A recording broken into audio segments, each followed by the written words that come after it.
Hello दोस्तों, स्वागत है आप सभी का आपके अपने यूट्यूब चैनल एजुकेटेड भारत में। दोस्तों आज की वीडियो में हम देखेंगे डेली टॉप 20 जीके क्वेश्चंस। हम डेली जीके क्वेश्चंस देख रहे हैं टॉप 20। अगर आप नहीं देखे हैं अभी तक तो आप प्लेलिस्ट में जाकर ज़रूर देख लीजिए, क्योंकि ये सभी मोस्ट इंपॉर्टेंट क्वेश्चन है जो आपके अपकमिंग एग्जाम में पूछे जाने की पूरी संभावना है। अगर अभी तक चैनल को सब्सक्राइब नहीं किया है तो प्लीज़ चैनल को सब्सक्राइब करके बेल आइकन ज़रूर प्रेस कर दीजिए। वीडियो पसंद आए तो लाइक एंड शेयर करना बिल्कुल भी मत भूलिएगा। चलिए स्टार्ट करते हैं। फर्स्ट क्वेश्चन है, इलाहाबाद की स्थापना के पश्चात बंगाल में द्वैत शासन की स्थापना किसने किया था? बहुत पूछा जाता है द्वैत शासन के बारे में। इसकी स्थापना किसने किया था? तो करेक्ट आंसर हो जाएगा सी, रॉबर्ट क्लाइव के द्वारा द्वैत शासन लगाया गया था बंगाल में। ठीक है, बंगाल में द्वैत शासन का जनक किसे माना जाता है? अगर आपसे पूछा जाए तो करेक्ट आंसर क्या हो जाएगा? Robert Clive. देखिए द्वैत शासन क्या होता है? जब दो शासक एक सत्ता का संचालन करते हैं तो हम उसे द्वैत शासन कहते हैं। जैसे अगर इसे हम समझे तो 1765 में बंगाल, बिहार और उड़ीसा में जो भू राजस्व वसूलने का अधिकार था वो ईस्ट इंडिया कंपनी के पास था, जबकि प्रशासन बंगाल के नवाब के पास था। मतलब दो लोग शासन चला रहे थे। इसी को द्वैत शासन कहा जाता है, जिसके जनक किसे माना गया है? रॉबर्ट क्लाइव को। गुरु गोविंद सिंह थे, तो यहाँ पर इसका करेक्ट आंसर हो जाएगा डी, उपयुक्त सभी सही है। देखिए गुरु गोविंद सिंह सिखों के 10वें और अंतिम गुरु थे। सिखों की आंतरिक काउंसिल खालसा पंथ के संस्थापक थे और दशम ग्रंथ के रचयिता थे। तो ये सभी पॉइंट्स बिल्कुल सही है, तो करेक्ट आंसर यहाँ पर हो जाएगा डी, उपयुक्त सभी सही है। संरचनात्मक बेरोजगारी का कारण है, क्या है इनमें से संरचनात्मक बेरोजगारी का कारण? तो करेक्ट आंसर यहाँ पर इसका हो जाएगा डी, अपर्याप्त उत्पाद क्षमता। ये मुख्य कारण है संरचनात्मक बेरोजगारी का। देखिए अभी ये संरचनात्मक बेरोजगारी क्या होती है? तो ऐसी बेरोजगारी जो उद्योगों में हो रहे परिवर्तन के कारण पैदा होती है। ठीक है, उद्योगों में जो परिवर्तन हो रहा है उसके चलते जो बेरोजगारी पैदा होती है उसी को संरचनात्मक बेरोजगारी कहते हैं, और इसका सबसे बड़ा कारण है अपर्याप्त उत्पाद क्षमता। चोल राज्य की राजधानी तंजौर को बनाने वाला कौन था? तो करेक्ट आंसर यहाँ पर हो जाएगा ए, विजयालय। ठीक है, विजयालय जो है वो चोल राज्य की राजधानी तंजौर को बनाने वाले व्यक्ति हैं। देखिए जो विजयालय हैं यही चोल वंश के संस्थापक थे। ठीक है, आपको संस्थापक भी कई बार पूछ लिया जाता है, आपको याद रखना है। ठीक है, अब चोल वंश क्या था? दक्षिण भारत का एक महान साम्राज्य था जिसके संस्थापक कौन थे? विजयालय थे, और इन्होंने ही तंजौर को अपनी राजधानी बनाया था। ठीक है, और यहाँ पे अगर आपसे एक क्वेश्चन और पूछा जाता है कि चोल वंश का शाही प्रतीक चिन्ह क्या था, शाही प्रतीक क्या था, तो वो था बाघ। ये भी आपको याद रखना है क्योंकि ये भी एक दो जगह पूछा गया है। महासागरीय जल का तापमान लगभग कितने के बीच में रहता है? तो यहाँ पर करेक्ट आंसर हो जाएगा ए, 5 डिग्री से 33 डिग्री। ठीक है, जो महासागरीय जल है उसका टेम्परेचर 5 डिग्री से लेकर 33 डिग्री के बीच होता है। गुजरात के किस शासक को पराजित कर अलाउद्दीन खिलजी ने दिल्ली सल्तनत में मिलाया था?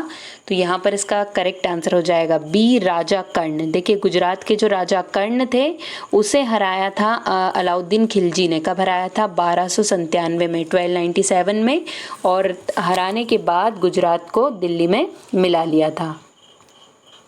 गवर्नर जनरल के कार्यकारिणी में भारतीय सदस्य को नियुक्त करने का प्रावधान किस अधिनियम में किया गया?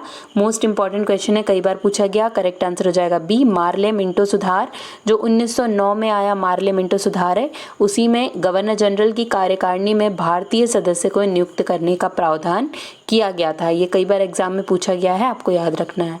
अटाकामा मरुस्थल में किस खनिज का भंडार है जहां वर्षा का ना होना वरदान ही सिद्ध हुआ है? तो यहाँ पर इसका करेक्ट आंसर हो जाएगा डी, नाइट्रेट। ठीक है, जो अटाकामा मरुस्थल है, देखिए अगर हम महाद्वीप में देखें तो ये दक्षिणी अमेरिकी महाद्वीप में पड़ता है अटाकामा मरुस्थल। वहाँ पे उत्तरी चिली में स्थित है अटाकामा मरुस्थल, जो कैसा है? एक रेगिस्तानी पठार है, जिसे हम क्या कह सकते हैं? रेगिस्तानी पठार है, और ये दुनिया का सबसे शुष्क मरुस्थल है। ठीक है, दुनिया का सबसे शुष्क मरुस्थल है अटाकामा मरुस्थल, और इसका क्षेत्रफल देखें तो 40,600 वर्ग मील। ठीक है, 40,600 वर्ग मील इसका क्षेत्रफल है, और यहाँ पे किसके भंडार हैं? नाइट्रेट के बहुत से भंडार हैं। ठीक है, और यहाँ बहुत कम वर्षा होती है, और ये वरदान ही है क्योंकि यहाँ पे नाइट्रेट खनिज हमें मिलता है। चांदी की ऊष्मीय चालकता तांबे की ऊष्मीय चालकता की अपेक्षा, तो करेक्ट आंसर यहाँ पर इसका हो जाएगा बी, अधिक होती है। ठीक है, चांदी की जो ऊष्मीय चालकता है वो तांबे की ऊष्मीय चालकता से कैसी होती है, अधिक होती है। ब्रिक्स देशों का प्रथम शिखर सम्मेलन कहाँ हुआ? ब्रिक्स का प्रथम शिखर सम्मेलन कहाँ पर हुआ था?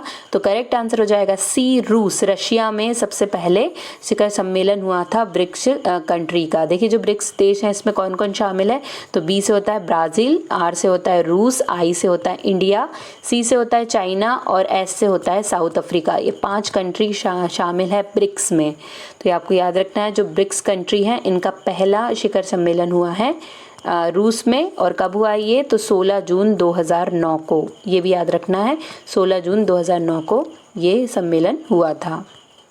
विश्व वन्यजीव कोष कब स्थापित किया गया था?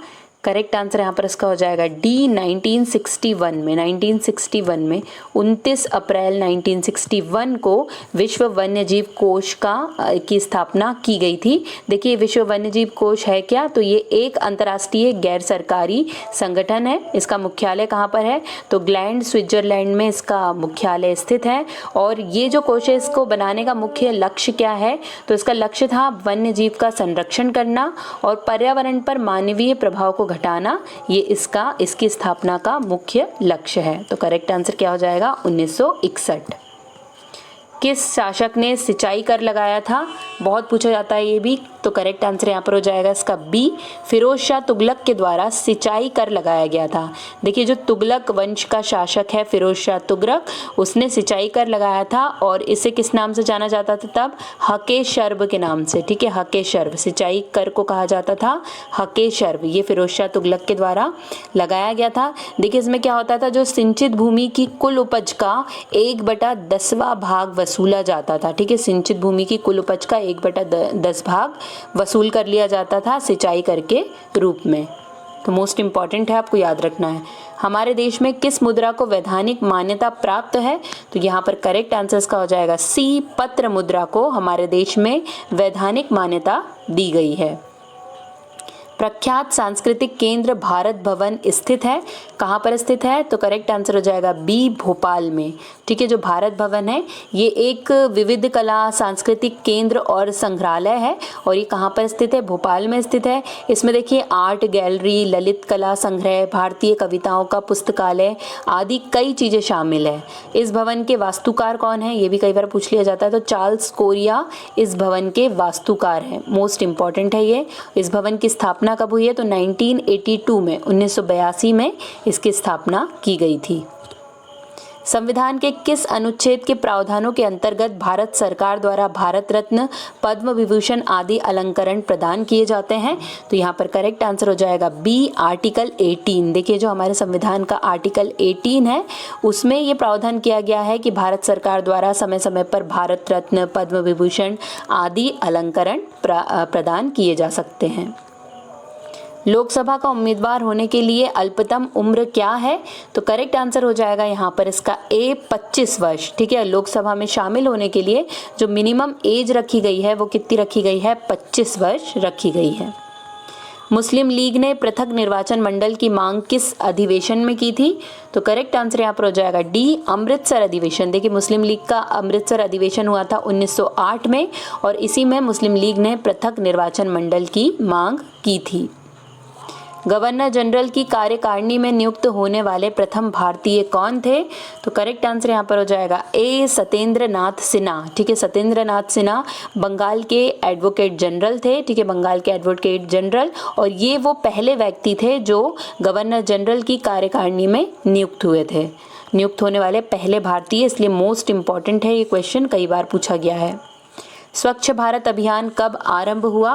तो इसका करेक्ट आंसर हो जाएगा सी, 2 अक्टूबर 2014 को स्वच्छ भारत अभियान स्टार्ट हुआ था। देखिए भारत सरकार द्वारा आरंभ किया गया ये जो अभियान है ये एक राष्ट्रीय स्तर का अभियान था जिसका उद्देश्य क्या था कि गलियों पर, सड़कों, जितने भी इंफ्रास्ट्रक्चर हैं उन सभी को साफ सुथरा रखा जाए, कूड़ा कचरा सब साफ किया जाए। तो ये गांधी जी के जन्म दिवस पर 2 अक्टूबर 2014 को आरंभ किया गया था।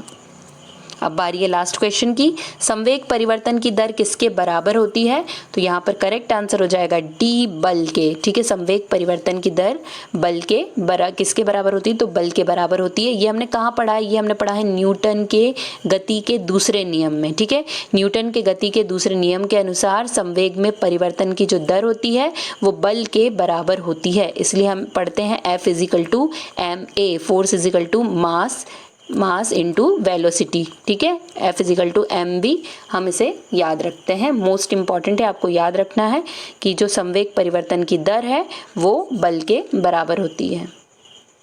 यहीं पर दोस्तों हमारे 20 क्वेश्चन कंप्लीट हो गए। आपको कैसा लग रहा है ये सेशन 20 क्वेश्चन वाला, ज़रूर बताइए।